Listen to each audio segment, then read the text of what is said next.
Hello, it's Dawn Michelle from Boho Tarot, and I am here today to do an unboxing of the Goddess Oracle by Amy Sophia Marashinsky and illustrated by Hrana Janto, and I apologize if I just slaughtered those. This is a US Games deck, and it is one that has been on my wish list for a really long time.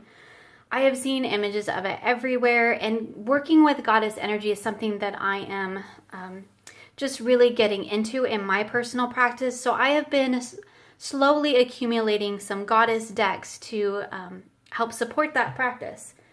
So I have a couple of goddess tarot decks, and I think I have maybe one other goddess oracle, but I really wanted a really good solid goddess oracle to help pull all of that together. And I had watched a bunch of walkthroughs and reviews on different goddess oracles and finally decided to go ahead and purchase this one because it seemed to have the best balance, the most beautiful artwork, and seemed to really hold space for these goddesses in a really empowered way. So that's kind of that story on this particular purchase. So it comes in this, hard box. Just flip open and the book inside, and I have, for time's sake, already unwrapped the deck because it did come, the cards were in plastic. This, as you probably know, is not my favorite, so this will be getting a bag. Because as pretty as this box is and as pretty as it looks on the shelf, I don't like storing my cards in boxes like this. So we're going to set that aside. Just real quickly show you the card backs. I've seen these card backs before, and I cannot say that I'm a fan. I don't like the title on there, and I don't like the white border. I wish it had all just been black without the title, but I'm not the only one to say that. So, but really, card back aside, not really a deal breaker for me, so that's okay. So let's take a quick peek at the guidebook, because I think sometimes guidebooks for oracles can be really important, and I have a feeling that this one is going to be, because I am still learning about goddesses and goddess energy. So I feel like this is a book that's probably going to be well used in working with this deck as I familiar myself with the goddesses and their energies. So this is beautiful. It says, I want to begin by thanking and acknowledging the goddesses who appear in this book. Without their willingness to speak to and through me, the goddess oracle would not exist. And that's a really beautiful beginning, just to thank the goddesses for their support in this creation. So here we talk about why the goddess, and the artists and authors. I don't know if that's probably the authors and the creators, experience and how they were raised working with male gods. And, why she had decided to go into goddesses. She says, why the goddess? Because we are women, diverse women, who need to see the divine feminine reflected back to us. From ourselves to our goddesses and back to ourselves. Because all women are the goddess, and it's time we saw ourselves that way. That is really beautiful. I really like that message. Might have to highlight that little passage. So then we have a little bit of introduction into what it means to be an oracle. The goddess oracle helps you to get in touch with your present in a way that can help you create your future. It suggests rituals for working actively with the energy of a particular situation. When energy flows, situations can change, and change facilitates transformation. When energy is stagnant or blocked, it is hard for transformation to occur. The goddess oracle provides a way of unblocking and moving energy. So that's interesting. So then there's a little thing about visiting the oracle, which looks like a little story.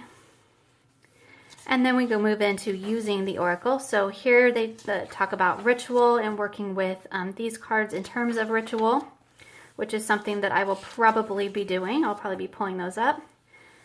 Here's an invocation, some spreads. So we have the Yanni spread with some examples here.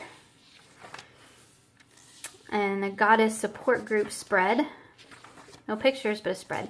And then we move into the goddesses. So it looks like we have the goddess name, a keyword, maybe a little poem about them, the mythology on the goddess, and I'm really interested to read that, the meaning of the card, and a ritual suggestion. They are, it looks like in alphabetical order, and we have that same layout for all of the cards. So this again is another book that I am going to be really excited to sit and read. I like that there is the image in here so that I can just sit and take this book and read and study the cards in the deck. So it looks like there's also maybe a quick little chart here for each of the goddesses. So that could be really interesting, really handy. So great little guidebook. I think that it's probably going to come in handy. I do intend to sit and read through it and study each of the goddesses individually, as well as just part of my own spiritual practice. So let's take a quick peek at the cards. So I already showed you the card back. Not my favorite, but that's okay. So I'm just going to flip through them, and I am not going to try to pronounce all of these beautiful goddesses' names because I will slaughter them, but I will tell you the keywords since it's kind of small down here at the bottom. So we have beauty, love, selfhood, wild woman, Baba Yaga, that's a really great one, play, betrayal, love her face there, that's really beautiful. Inspiration. This one, I actually grabbed a picture of this one, and it's in my bullet journal. Birth and death and rebirth. If I just totally mix that up. Cycles. Grief. Nourishment. Feelings, emotions. Boundaries. Growth. Love that. It's beautiful too. Crisis. That's a powerful card, isn't it? Ecstasy. Sexuality. Synthesis. Pleasure. Crossroads. Hearth and home. Embracing the shadow. Mothering. Oh, that's a beautiful card. I like that one. Creativity. Compassion. Relationship. Abundance. Power. That's a great card, isn't it? She definitely looks very powerful. Justice. Responsibility,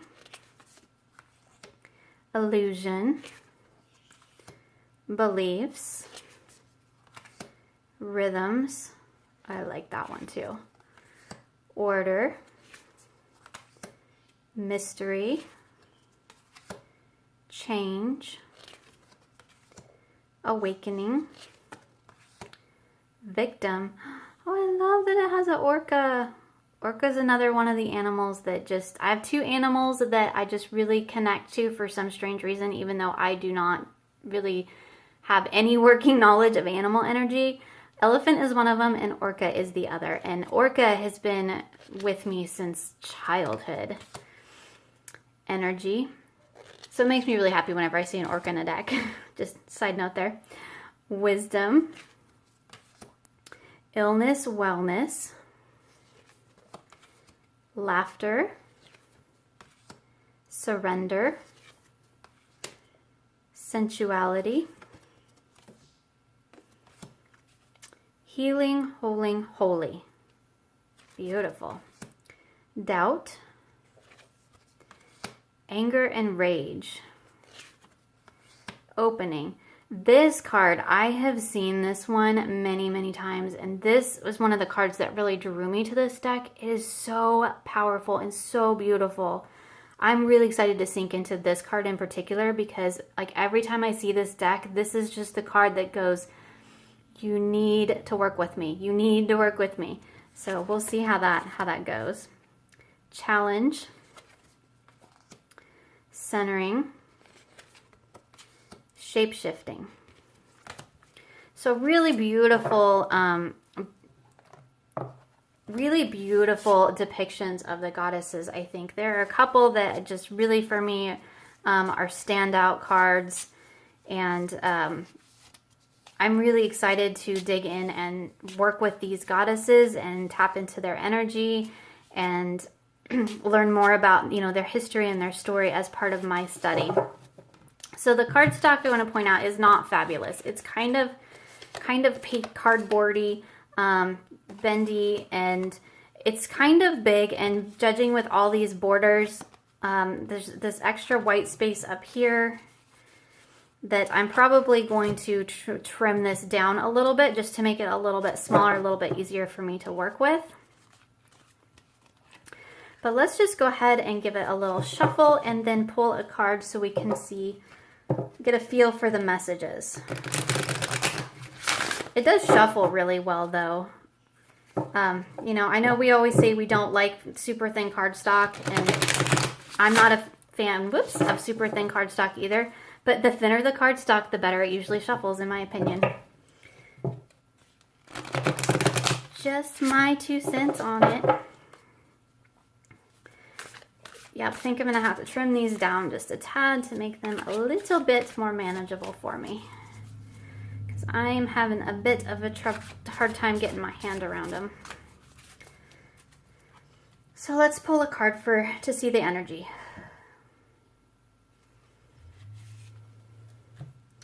Who wants to come out today? And of course, it's a goddess that I have no idea how to pronounce her name. Urinome? I don't know. Urinome, however you pronounce that. My apologies to the goddess, because I probably just slaughtered her name. Here she is. So ecstasy. So let's go ahead and read the little poem, because I'm curious to see how these are. When I awakened and arose out of a swirling, seething chaos, seeing no other way to express the sheer delight, the wild exhilaration, the explosion of energy I felt, I began to dance my exuberance, that feeling of floating on a sea of rapturous joy, lost and transported in the intensity of ecstasy. So that's a really beautiful little poem. So here we have a little bit about the mythology of the goddess. And let's go ahead and read the meaning of the card. So your gnome, or however you say that, dances into your life to tell you it is time for ecstasy. Ecstasy is here for you in all its fullness, exuberance, and rapture. How can you give yourself ecstasy, that deeply nourishing, intensely joyful place? One way is by healing the wounded parts of yourself. Your wounded parts take up emotional space within you. Once healed, the space they previously occupied becomes available for ecstasy. The more space within, the more room for ecstasy. Another road to ecstasy is to open to it, to give yourself permission to call it in, feel it, and revel in it. For those of us who have experienced little joy in our life, the conscious decision to court, seduce, and entice ecstasy ensures it will come. Your gnome says that when you make the decision to dance with ecstasy, all life challenges you with the opportunities to facilitate that dance. So that's a beautiful little message, and it looks like we have a ritual of actually just dancing with joy. So that's really beautiful.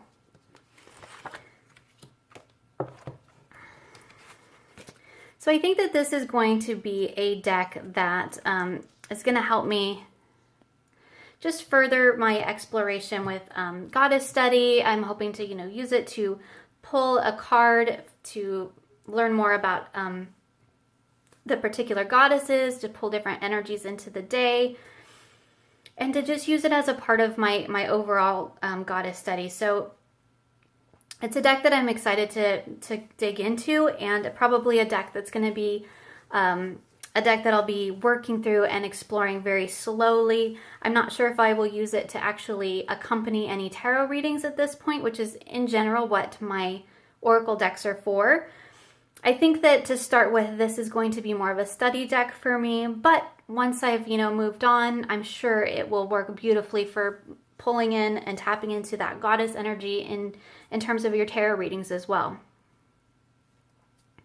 So I hope you enjoyed this quick look at the Goddess Oracle, And I look forward to seeing you again soon for more creative tarot for an inspired life.